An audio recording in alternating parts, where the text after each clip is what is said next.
مکالمات افلاطون creative اشخاص مکالمہ سقراط creative مقام سقراط کا قید خانہ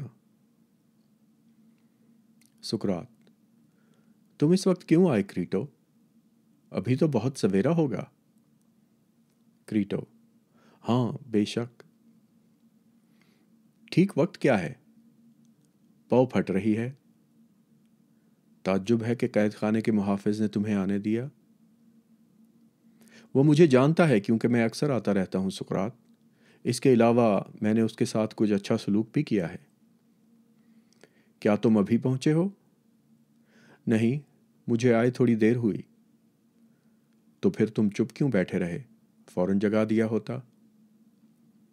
سقراط مجھ سے تمہاری طرح یہ تکلیف اور پریشانی نہ اٹھائی جاتی، ہرگز نہ اٹھائی جاتی۔ میں تمہاری پرسکون نیند کو حیرت سے دیکھ رہا تھا۔ میں نے اسی وجہ سے نہیں جگایا کہ میں چاہتا تھا جہاں تک ہو سکے تمہاری تکلیف میں کمی ہو۔ یوں تو میں تمہیں ہمیشہ سے خوش مزاج سمجھتا تھا، مگر جس اطمینان سے تم یہ مصیبت برداشت کر رہے ہو اس کی مثال میری نظر سے آج تک نہیں گزری۔ سقراط بھائی کریٹو، جب انسان میری عمر کو پہنچ جائے تو اسے اس خیال سے کڑنا نہیں چاہیے کہ موت قریب آ رہی ہے۔ مگر اور بوڑھے بھی تو ہیں جو اسی قسم کی مصیبت میں گرفتار ہیں، ان کا بڑھاپا انہیں کڑنے سے نہیں روکتا۔ سقراط یہ سچ ہے، مگر تم نے یہ نہیں بتایا کہ اتنے سویرے کیوں آئے ہو۔ کریٹو میں تمہارے پاس ایک پیام لے کر آیا ہوں جو افسوسناک اور تکلیف دہ ہے۔ غالباً تمہارے لیے تو نہیں، مگر تمہارے دوستوں کے لیے، خصوصاً میرے لیے نہایت افسوسناک ہے۔ سقراط ہائے، کیا وہ جہاز ویلوس سے آ گیا جس کی واپسی پر میں مارا جاؤں گا؟ کریٹو نہیں، ابھی آیا تو نہیں، مگر غالباً آج آ جائے گا۔ جو لوگ سوینم سے آئے ہیں ان کا بیان ہے کہ انہوں نے اسے وہاں چھوڑا تھا۔ لہٰذا سقراط کل تمہاری زندگی کا آخری دن ہے۔ اچھا کریٹو، اگر خدا کی مرضی یہی ہے تو میں بھی راضی ہوں، مگر میں سمجھتا ہوں کہ ایک دن کی دیر ہو جائے گی۔ تم یہ کیوں سمجھتے ہو؟ میں بتاتا ہوں۔ مجھے جہاز کے پہنچنے کے دوسرے دن مرنا ہے نا؟ ہاں، حکام یہی کہتے ہیں۔ مگر میرے خیال میں جہاز کل سے پہلے یہاں نہیں پہنچے گا۔ یہ مجھے خواب سے معلوم ہوا جو میں نے کل رات کو، بلکہ یوں کہنا چاہیے کہ ابھی سویرے دیکھا تھا، جبکہ خوش قسمتی سے تم نے مجھے سونے دیا۔ اور یہ خواب تھا کیا؟ مجھے ایک حسین و جمیل عورت کی صورت زرق برق لباس میں نظر آئی جس نے مخاطب کر کے کہا، سن اے سقراط، آج سے تیسرے دن تو افتیا کے زرخیز خطے کو جائے گا۔ کیا عجیب خواب ہے سقراط! میرے خیال میں کریٹو، اس کی تعبیر کے بارے میں تو شبے کی گنجائش ہی نہیں۔ ہاں افسوس، تعبیر تو بالکل صاف ہے، مگر میرے پیارے سقراط، میں ایک بار پھر التجا کرتا ہوں کہ میری بات مانو اور یہاں سے نکل بھاگو۔ اگر تم مر گئے تو صرف یہی نہیں کہ میرا ایک دوست جاتا رہے گا جس کا کوئی بدل نہیں ہو سکتا، بلکہ ایک اور خرابی ہے۔ جو لوگ تم کو اور مجھ کو نہیں جانتے وہ سمجھیں گے کہ اگر میں روپیہ خرچ کرنے پر تیار ہوتا تو تمہیں بھی بچا سکتا تھا، مگر میں نے کوئی پرواہ نہیں کی۔ اب بتاؤ، اس سے بڑھ کر کوئی ذلت ہو سکتی ہے کہ میرے متعلق یہ سمجھا جائے کہ میں روپے کو ایک دوست کی جان سے زیادہ عزیز رکھتا ہوں؟ لوگ تو یہ کبھی نہیں مانیں گے کہ میں چاہتا تھا تم بھاگ جاؤ مگر تم نے انکار کر دیا۔ مگر پیارے کریٹو، ہم عام لوگوں کی رائے کی پرواہ ہی کیوں کریں؟ ہمیں تو صرف اچھے آدمیوں کا لحاظ رکھنا چاہیے اور یہ ان معاملات کو اسی طرح دیکھیں جس طرح حقیقت میں پیش آئے۔ مگر سقراط، عوام کی رائے کا لحاظ کرنا ہی پڑتا ہے، اس لیے کہ جو کچھ آج کل ہو رہا ہے اس سے ظاہر ہے یہ لوگ جس شخص سے بدظن ہو جائیں اسے انتہائی نقصان پہنچا سکتے ہیں۔ کاش ایسا ہوتا کریٹو کہ عوام انتہائی نقصان پہنچا سکتے، کیونکہ اس صورت میں وہ انتہائی فائدہ پہنچانے کے قابل بھی ہوتے، اور اس سے اچھی کیا بات ہو سکتی تھی؟ لیکن حقیقت میں وہ دونوں میں سے ایک بات بھی نہیں کر سکتے، اس لیے کہ وہ کسی شخص کو دانش مند بنا سکتے ہیں اور نہ بے وقوف۔ ان کے سارے کام محض اتفاقی ہوتے ہیں۔ کریٹو خیر، میں تم سے بحث نہیں کروں گا، مگر یہ تو کہو سقراط کہیں تم میرے اور اپنے دوسرے دوستوں کے خیال سے تو ایسا نہیں کر رہے ہو؟ تمہیں یہ خوف نہیں کہ اگر تم قید خانے سے بھاگ گئے تو جاسوس ہمیں دق کریں گے کہ ہم تمہیں اڑا لے گئے اور ہماری ساری املاک یا اس کا کچھ حصہ چھن جائے گا یا اس سے بھی برا انجام ہوگا؟ اگر تم ہماری وجہ سے ڈرتے ہو تو اس خیال کو دل سے نکال دو، کیونکہ تمہیں بچانے کے لیے ہمیں یقیناً یہ اور اس سے بڑھ کر خطرہ برداشت کرنا چاہیے۔ تو پھر مان جاؤ اور جو میں کہتا ہوں وہ کرو۔ ہاں کریٹو، ایک خوف یہ بھی ہے جس کا تم نے ذکر کیا، مگر صرف یہی نہیں ہے۔ تم اطمینان رکھو، ایسے لوگ موجود ہیں جو بہت کم خرچ پر تمہیں قید خانے سے نکال لے جانے کو تیار ہیں۔ اب رہے جاسوس، تو ان کا مطالبہ بھی کچھ زیادہ نہیں، تھوڑی سی رقم میں خوش ہو جائیں گے۔ میری دولت، جو حقیقت میں بہت ہے، تمہارے لیے حاضر ہے، اور اگر تمہیں میری ساری پونجی صرف کرنے میں تأمل ہو تو بعض اجنبی اپنا سرمایہ پیش کرتے ہیں کہ تم اسے کام میں لاؤ۔ ان میں سے ایک سیمیاس تھیبی خاص اسی غرض سے ایک بہت بڑی رقم اپنے ساتھ لایا ہے، اور کیبیس وغیرہ بہت سے لوگ تمہیں بھاگنے میں مدد دینے کے لیے اپنا روپیہ خرچ کرنے کو تیار ہیں۔ اس لیے میں کہتا ہوں کہ تم ہمارے خیال سے تعامل نہ کرو، اور وہ بات نہ کہو جو تم نے عدالت میں کہی تھی کہ دوسری جگہ جا کر میری سمجھ ہی میں نہ آئے گا کہ کیا شغل اختیار کروں۔ تم جہاں کہیں جاؤ گے تمہیں لوگ عزیز رکھیں گے، کچھ ایتھنس پر موقوف نہیں۔ تسلی میں میرے دوست موجود ہیں، اگر تم ان کے پاس جانا چاہو تو تمہاری قدر اور حفاظت کریں گے، اور کوئی تسلی والا تمہیں نہیں ستائے گا۔ اور میں نہیں سمجھتا سقراط تمہارے لیے جائز ہے کہ جب تمہاری جان بچ سکتی ہے تو تم خود اسے ہلاکت میں ڈالو۔ تم تو اپنے دشمنوں کا مقصد پورا کر رہے ہو، جو تمہیں جلد سے جلد برباد کرنا چاہتے ہیں۔ اور پھر میں یہ بھی کہہ دوں کہ تم اپنے بچوں سے بے وفائی کر رہے ہو، بجائے اس کے کہ تم ان کی پرورش کرتے اور انہیں تعلیم دلاتے انہیں چھوڑ کر جا رہے ہو۔ اب انہیں خود ہی قسمت آزمائی کرنی پڑے گی۔ اگر وہ اس انجام سے بچ گئے جو عموماً یتیموں کا ہوا کرتا ہے، تو اس میں تمہاری کوئی کارگزاری نہیں ہوگی۔ ایسے شخص کو دنیا میں بچے پیدا ہی نہیں کرنے چاہیے جو آخر تک ان کی پرورش اور تعلیم کا بوجھ اٹھانے کے لیے تیار نہ ہو۔ لیکن معلوم ہوتا ہے تم وہ راہ اختیار کر رہے ہو جس میں زیادہ آسانی ہے، وہ نہیں جس میں زیادہ خوبی اور مردانگی ہے، اور جو تم جیسے شخص کے لیے مناسب ہے، جسے یہ دعویٰ ہے کہ وہ ہر بات میں نیکی کا لحاظ رکھتا ہے۔ مجھے سچ مچ شرم آتی ہے، نہ صرف تم پر بلکہ ہم سب پر جو تمہارے دوست کہلاتے ہیں، جب میں یہ سوچتا ہوں کہ یہ سارا قصہ محض ہماری کم ہمتی سے منسوب کیا جائے گا۔ ہمیں چاہیے تھا کہ اس مقدمے کو دائر ہی نہ ہونے دیتے یا کچھ اور انتظام کرتے۔ پھر یہ آخری حرکت، یہ انتہائی حماقت تو سراسر ہم لوگوں کی غفلت اور بزدلی کا نتیجہ سمجھی جائے گی، اور لوگ کہیں گے کہ اگر ہم کسی کام کے ہوتے تو تمہیں بچا لیتے، اور تم خود بھی بچ سکتے تھے، اس لیے کہ کوئی مشکل ہی نہ تھی۔ دیکھو سقراط، اس کے نتائج ہمارے لیے بھی اور تمہارے لیے بھی کس قدر افسوسناک اور شرمناک ہیں۔ تو پھر فیصلہ کر ڈالو، بلکہ یہ سمجھو کہ پہلے ہی فیصلہ کر چکے ہو، اس لیے کہ سوچنے کا وقت گزر گیا۔ اب صرف ایک ہی بات ہو سکتی ہے، اور وہ آج رات کو ہونی چاہیے۔ اگر ذرا بھی دیر ہوئی تو اس کی کوئی صورت یا امکان نہیں رہے گا۔ اس لیے میری التجا ہے سقراط کہ تم راضی ہو جاؤ اور جو میں کہتا ہوں اس پر عمل کرو۔ سقراط: پیارے کریٹو، تمہارا یہ جوش اگر صحیح ہو تو نہایت قابل قدر ہے، لیکن اگر غلط ہو، جو جتنا زیادہ شدید ہوگا اتنا ہی زیادہ خطرناک ہوگا۔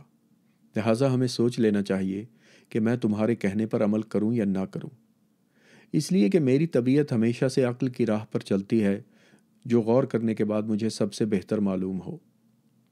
اس مصیبت کے پیش آنے کی وجہ سے یہ نہیں ہو سکتا ہے کہ میں اپنے قول سے پھر جاؤں اور ان اصولوں سے جن اصولوں کی میں اب تک قدر اور عزت کرتا رہا ہوں اور اب بھی کرتا ہوں، اور بجوز اس صورت کے کہ ہمیں فوراً کوئی دوسرے ان سے بہتر اصول ہاتھ آ جائیں، مجھے ہرگز تمہارے ساتھ اتفاق نہیں ہو سکتا، چاہے جمہور کی طاقت مجھے کتنی ہی بار قید، ضبط املاک اور موت کی سزا دے، جس طرح بچوں کو ہوے سے ڈراتے ہیں۔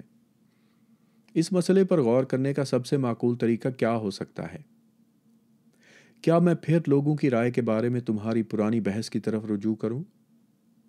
ہم یہ کہہ رہے تھے کہ بعض کی رائے کا لحاظ کرنا چاہیے اور بعض کا نہ کرنا چاہیے۔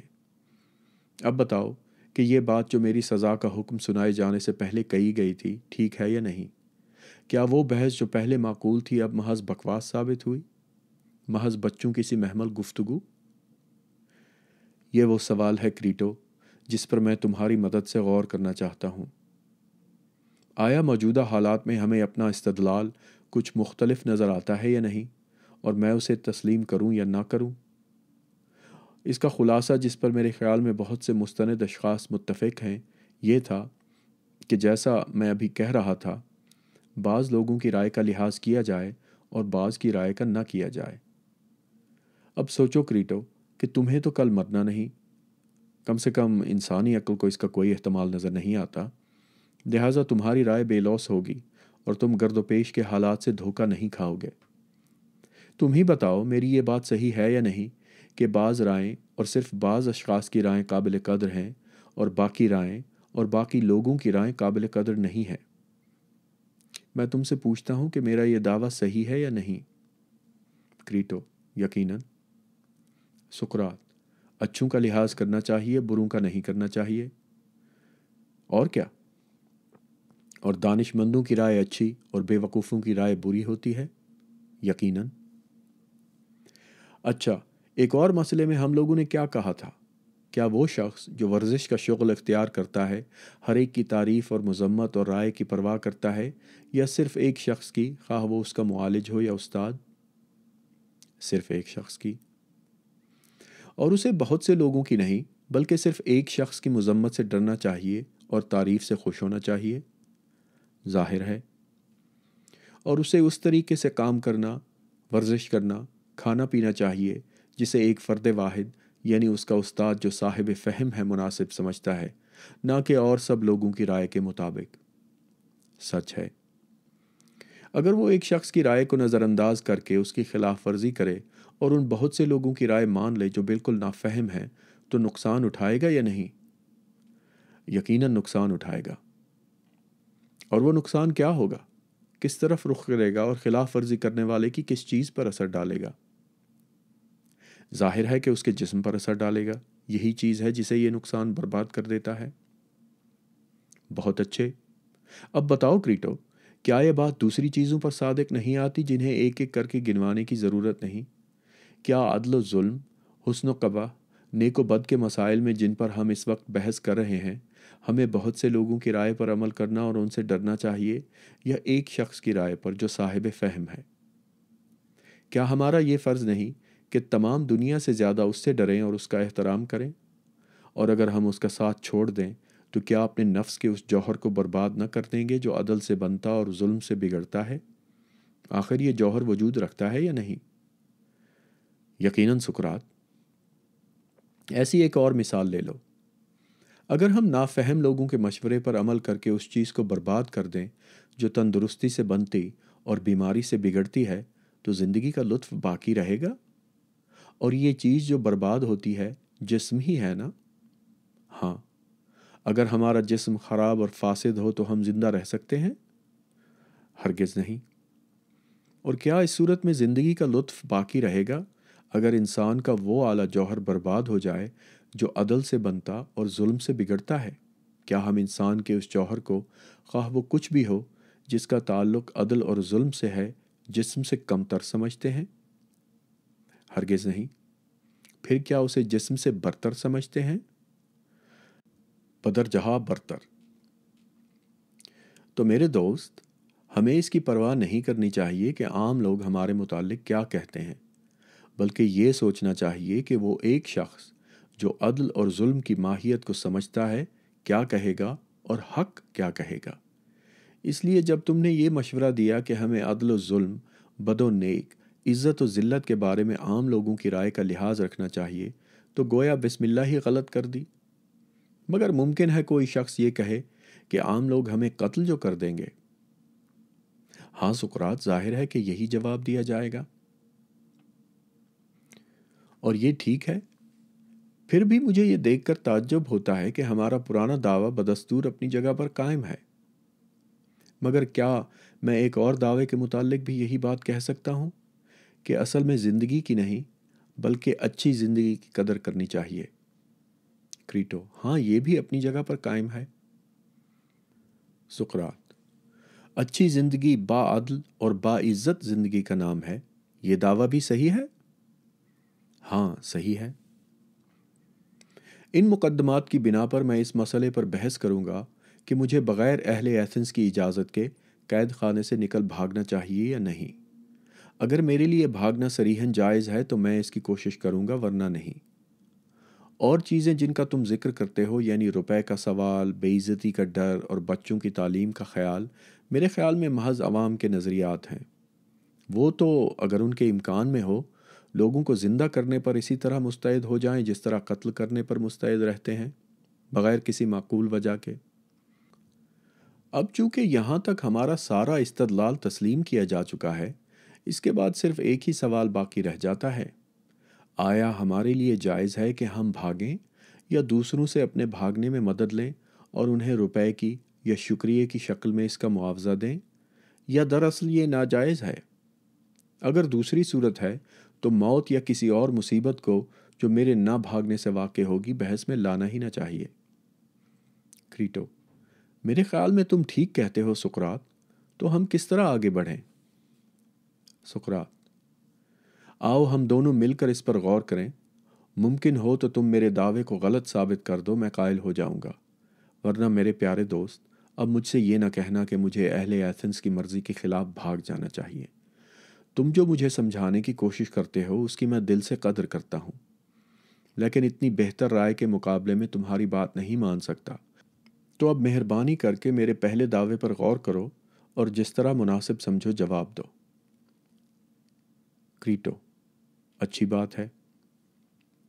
سقراط: کیا ہم یہ کہیں کہ ہمیں کبھی جان بوجھ کر بے انصافی نہیں کرنی چاہیے، یا یہ کہ ایک طرح سے بے انصافی کرنا جائز ہے اور دوسری طرح سے ناجائز ہے، یا بے انصافی کرنا ہر حالت میں برا اور باعث ذلت ہے، جیسا میں نے ابھی کہا تھا اور تم نے مان لیا تھا؟ کیا ان سب باتوں کو جو ہم پچھلے چند روز میں تسلیم کر چکے ہیں رد کر دیں؟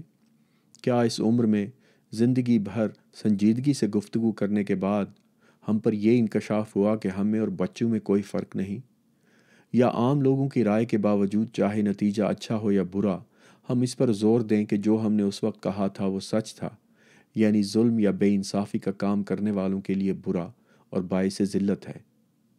ہم یہ کہیں یا نہ کہیں؟ ضرور کہیں۔ تو ہمیں کبھی بے انصافی نہیں کرنی چاہیے، کبھی نہیں۔ اور جب ہمیں کوئی نقصان پہنچائے تو اس کے بدلے اسے نقصان نہ پہنچائیں جیسا کہ عوام کا خیال ہے، اس لیے کہ نقصان کسی کو پہنچانا ہی نہ چاہیے۔ کریٹو: ظاہر ہے۔ اور کریٹو، کیا ہم کسی کے ساتھ برائی بھی نہ کریں؟ ہرگز نہیں۔ اور برائی کے بدلے برائی کرنا جو عوام کا اخلاقی اصول ہے، یہ انصاف ہے یا بے انصافی؟ کریٹو: بے انصافی۔ سقراط: اس لیے کہ کسی کے ساتھ برائی کرنا اور اسے نقصان پہنچانا ایک ہی بات ہے۔ کریٹو: بالکل ٹھیک ہے۔ سقراط: تو پھر ہمیں انتقام نہیں لینا چاہیے، یعنی کسی کے ساتھ برائی کے بدلے برائی نہیں کرنی چاہیے، خواہ اس نے ہمارے ساتھ کتنی ہی بدسلوکی کی ہو۔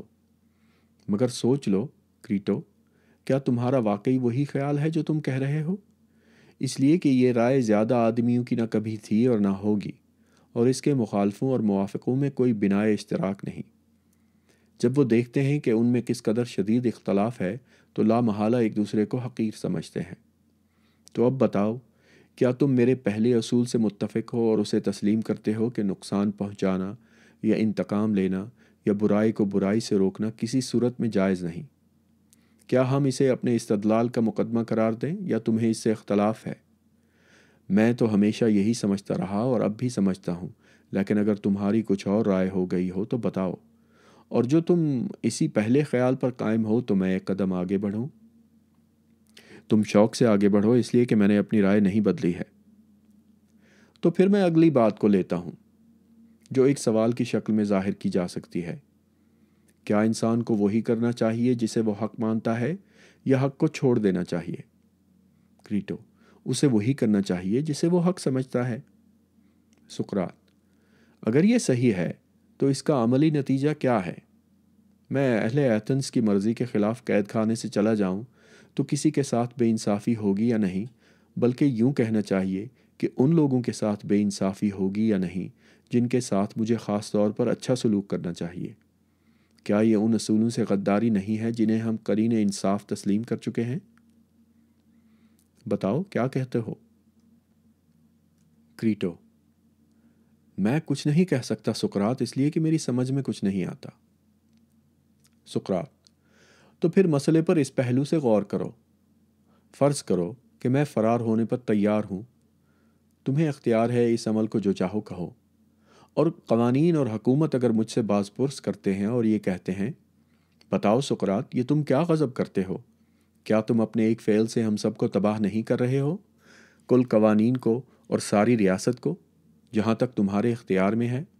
کیا تم سمجھتے ہو کہ وہ ریاست قائم رہے گی اور برباد نہ ہو جائے گی جس میں قانون کے فیصلے کوئی قوت نہیں رکھتے اور افراد انہیں پیروں تلے رونڈ ڈالتے ہیں؟ ہم کیا جواب دیں گے کریٹو، اس بات کا یا اسی قسم کی اور باتوں کا؟ ہر شخص، خصوصاً وہ جو فن خطابت میں ماہر ہو، تعزیری قانون کی حمایت میں بہت کچھ کہہ ڈالے گا۔ وہ ثابت کرے گا کہ اس قانون کی خلاف ورزی نہیں کرنی چاہیے۔ کیا ہم یہ جواب دیں یہ تو ٹھیک ہے لیکن ریاست نے ہمارے ساتھ بدسلوکی کی ہے اور خلاف انصاف سزا دی ہے؟ کریٹو: بہت مناسب ہے سقراط۔ سقراط: اس پر قانون پوچھے گا کیا ہمارا تمہارا یہی معاہدہ تھا یا تم اس کے پابند تھے کہ ریاست جو سزا دے گی اسے برداشت کرو گے؟ اور اگر میں نے الفاظ کو سن کر حیرت کا اظہار کیا تو غالباً قانون یہ کہے گا سقراط آنکھیں پھیلا کر نہ رہ جاؤ بلکہ جواب دو، تمہیں تو سوال کرنے اور جواب دینے کی عادت ہے۔ بتاؤ تم کو ہم سے کون سی شکایت ہے جس کی وجہ سے تمہیں یہ حق حاصل ہو گیا کہ ہمیں اور ریاست کو تباہ کرنے کی کوشش کرو؟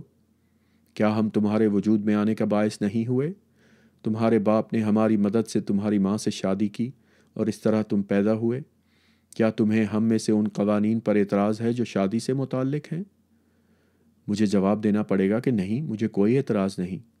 یا ان قوانین پر جو بچوں کے پیدا ہونے کے بعد ان کی تعلیم و تربیت سے متعلق ہیں جو تم نے بھی حاصل کی ہے؟ کیا تعلیم کے قوانین نے تمہارے والد کو جو حکم دیا کہ تمہیں علوم موسیقی اور ورزش سکھائے جائیں وہ بے جا تھا؟ میں جواب دوں گا بالکل بجا تھا۔ تو پھر جب ہم تمہیں وجود میں لائے اور ہمیں نے تمہاری پرورش کی، تمہیں تعلیم و تربیت دی، تو کیا تم اس بات سے انکار کر سکتے ہو کہ تم ہمارے بچے اور ہمارے غلام ہو جیسے کہ تم سے پہلے تمہارے آباء و اجداد تھے؟ اور اگر یہ سچ ہے تو تم ہمارے برابر کے نہیں ہو، اور تمہیں یہ نہیں سمجھنا چاہیے کہ تمہیں ہمارے ساتھ ویسا ہی برتاؤ کرنے کا حق ہے جیسا ہم تمہارے ساتھ کر رہے ہیں۔ اگر تمہارا استاد یا باپ ہوتا اور وہ تمہیں مارتا یا برا بھلا کہتا یا تمہارے ساتھ کسی قسم کی بدسلوکی کرتا تو کیا تمہیں یہ حق تھا کہ تم بھی اسے مارو یا برا بھلا کہو یا اس کے ساتھ اور کسی قسم کی بدسلوکی کرو؟ ظاہر ہے کہ تم یہ کبھی نہیں کہو گے۔ کیا اس وجہ سے کہ ہم تمہیں ہلاک کرنا مناسب سمجھتے ہیں تمہیں اپنے خیال میں یہ حق حاصل ہے کہ تم اس کے بدلے ہمیں اور اپنے ملک کو برباد کر دو جہاں تک تمہارے امکان میں ہے؟ اے حقیقی نیکی کا دعویٰ کرنے والے، کیا تم بناوٹ سے یہ کہو گے کہ تمہارا یہ فعل جائز ہے؟ کیا تم جیسے فلسفی کو یہ معلوم نہیں کہ ہمارا ملک ماں باپ اور سب بزرگوں سے زیادہ قابل قدر ہے، ان سے زیادہ مقدس اور محترم، اور دیوتاؤں اور ذی فہم انسانوں کی نظر میں زیادہ عزیز ہے؟ اور ہمیں چاہیے کہ جب وہ خفا ہو تو اس کے غصے کو ٹھنڈا کریں، اس کی منتیں کریں، اس سے بھی زیادہ نرمی اور ادب سے جیسے اپنے باپ کی کرتے ہیں، اسے سمجھا بجھا کر قائل کریں، یا اگر وہ قائل نہ ہو تو اس کے حکم کی تعمیل کریں۔ جب وہ ہمیں قید یا تازیانے کی سزا دے تو اسے چپ چاپ برداشت کر لیں۔ اگر وہ ہمیں میدان جنگ میں زخم کھانے یا جان دینے کے لیے بھیجے تو ہم وہاں چلے جائیں جیسے کہ ہمارا فرض ہے۔ کسی شخص کے لیے جائز نہیں ہے کہ دشمن کے آگے سر جھکا دے یا پیچھے ہٹ جائے یا اپنی صف کو چھوڑ دے، بلکہ خواہ میدان جنگ ہو، عدالت یا کوئی اور جگہ، اس پر لازم ہے کہ وہی کرے جو اس کے ملک یا شہر کا حکم ہے، ورنہ پھر نیکی کے بارے میں ان کا جو نظریہ ہے اسے بدل دے۔ اگر اسے اپنے ماں یا باپ کے ساتھ زیادتی نہیں کرنی چاہیے تو اپنے ملک کے ساتھ تو اور بھی نہیں کرنی چاہیے۔ ہم اس کا کیا جواب دیں کریٹو؟ قوانین کا قول درست ہے یا نہیں؟ کریٹو: میرے خیال میں سچ اور درست ہے۔ سقراط: پھر یہ قوانین کہیں گے ذرا سوچو تو سقراط، کیا ہمارا کہنا ٹھیک نہیں کہ جو کوشش تم کر رہے ہو اس سے ہمیں نقصان پہنچے گا، اس لیے کہ جب ہم تمہیں دنیا میں لا کر تعلیم و تربیت دے چکے اور تم کو اور دوسرے شہریوں کو ہر اچھی چیز جو ہمارے اختیار میں تھی تقسیم کر چکے، اس کے بعد اس آزادی کی صورت میں جو ہم نے ہر باشندہ ایتھنز کو دے رکھی ہے، یہ اعلان بھی کر دیا کہ اگر سن بلوغ کو پہنچنے، شہر کے طور طریق کو دیکھنے اور ہم سے واقف ہونے کے بعد وہ ہمیں پسند نہ کرے تو اسے اختیار ہے کہ جہاں جی چاہے چلا جائے اور اپنی املاک ساتھ لے جائے۔ ہم میں سے کوئی قانون نہ اسے منع کرے گا اور نہ اس کی راہ میں حائل ہوگا۔ ہر وہ شخص جو ہمیں اور ہمارے شہر کو پسند نہیں کرتا اور کسی اور شہر یا نو آبادی میں جا کر رہنا چاہتا ہے، اسے اس کی اجازت ہے اور وہ اپنی املاک پر بدستور قابض رہے گا۔ لیکن جس شخص کو اس کا تجربہ ہے کہ ہم کس طرح عدالت اور ملک کا انتظام کرتے ہیں اور وہ پھر بھی ہماری ریاست میں رہتا ہے، اس نے گویا ہم سے بالکنایا یہ معاہدہ کر لیا ہے کہ جو کچھ ہم کہیں گے وہ کرے گا، اور جو ہماری نافرمانی کرے وہ تہرے جرم کا مرتکب ہوتا ہے۔ ایک تو اس وجہ سے کہ ہماری نافرمانی گویا والدین کی نافرمانی ہے، دوسرے اس لیے کہ ہم اس کے مربی ہیں، تیسرے اس لیے کہ اس نے ہم سے معاہدہ کیا ہے کہ ہمارے احکام کی تعمیل کرے گا۔ نہ تو وہ ہمارے احکام کی تعمیل کرتا ہے اور نہ ہمیں قائل کرتا ہے کہ یہ احکام خلاف انصاف ہیں۔ ہم اس پر زبردستی نہیں کرتے، بلکہ یہ اختیار دیتے ہیں کہ یا تو ہمارا حکم مانے ورنہ ہمیں قائل کر دے۔ ہماری طرف سے یہ موقع دیا جاتا ہے، مگر وہ دونوں باتوں میں سے ایک بات بھی نہیں کرتا۔ اس طرح کے الزام تم پر لگائے جائیں گے سقراط، جیسا کہ ہم نے کہا ہے، اگر تم اپنے ارادے کو عمل میں لائے۔ تم ایتھنز کے دوسرے باشندوں کے مقابلے میں اور بھی زیادہ مورد الزام قرار پاؤ گے۔ اب فرض کرو کہ میں ان سے پوچھوں کہ آخر میں اوروں سے زیادہ مورد الزام کیوں ٹھہروں گا، تو فوراً وہ جواب دیں گے کہ تم نے اوروں سے زیادہ اس معاہدے کو تسلیم کیا ہے۔ وہ کہیں گے، اس بات کا صریحی ثبوت موجود ہے سقراط کہ تم ہم کو اور شہر کو ناپسند نہیں کرتے۔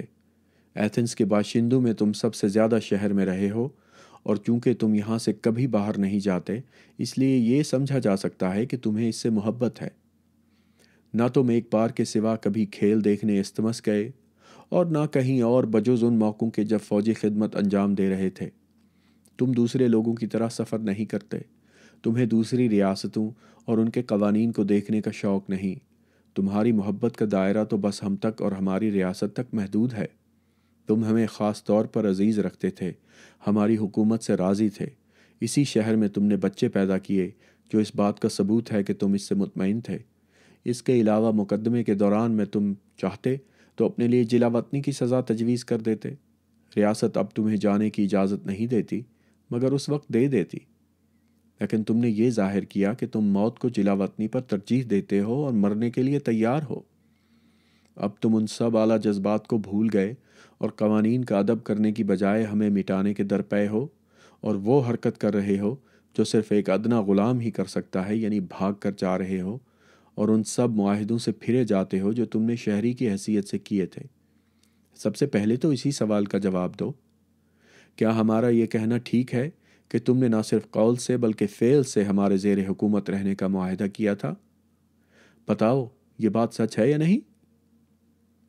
ہم اس کا کیا جواب دیں کریٹو؟ کیا ہم اس پر مجبور نہیں کہ اس کی تصدیق کریں؟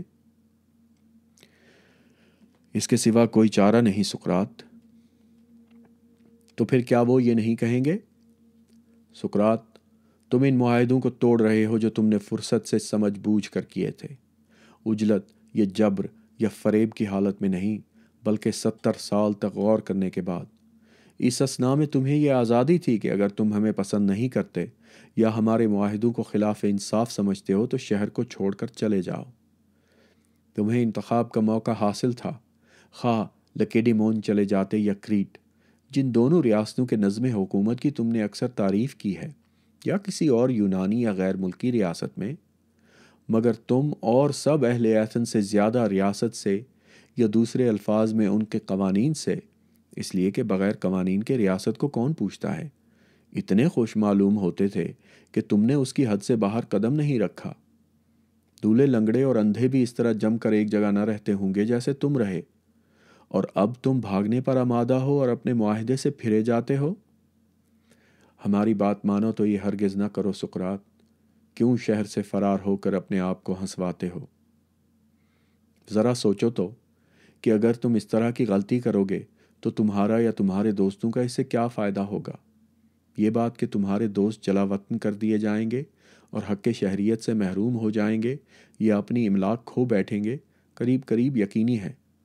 اور خود تم سقراط کسی ہمسایہ ریاست مثلا تھیبس یا میگارا میں چلے جاؤ گے جن دونوں کا نظم حکومت بہت اچھا ہے، دشمن کی حیثیت سے وہاں پہنچو گے، ان کی حکومت تمہارے خلاف ہوگی اور سب وطن دوست شہری تمہیں قانون کی جڑ کھودنے والا سمجھ کر بری نظر سے دیکھیں گے، اور ججوں کے دل میں اس خیال کی تصدیق ہو جائے گی کہ ان کا تمہیں سزا دینا بالکل بجا ہے۔